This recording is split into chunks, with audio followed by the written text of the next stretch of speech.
Dans un précédent tutoriel, nous avons vu comment poser du carrelage au sol. Voyons à présent comment positionner le carrelage mural. À l'instar de la pose de carrelage au sol, la pose de faïence murale s'appuie également sur les gabarits. En effet, avant toute chose, il faut indiquer au système quel mur doit être carrelé. Cela peut concerner aussi bien tous les murs de la pièce comme un seul. Dans l'exemple suivant, posons de la faïence murale sur tous les murs. Dessinons le gabarit de la pièce en rappelant ce dernier. Pour cela, sélectionnez un mur, puis clic droit et Gabarit. Ensuite, dans le menu déroulant Scène, choisissez Carrelage automatique. À noter qu'un bouton raccourci existe et peut être mis dans la barre d'outils.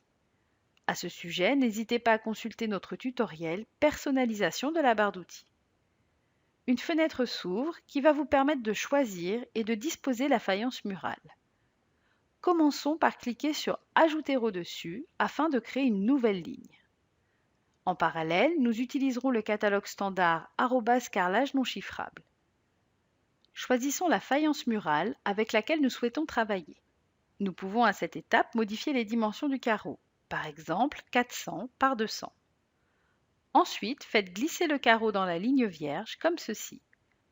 Le système reprend alors certaines informations connues et nous en indique d'autres, à savoir le nom du carreau choisi, c'est-à-dire sa couleur, ses dimensions, largeur et hauteur, d'où part la première rangée de ce type de carreau, ici de 0 puisque nous commençons la pose, mais pour une crédence par exemple, vous pourrez indiquer une hauteur de départ. Jusqu'où monte la faïence murale?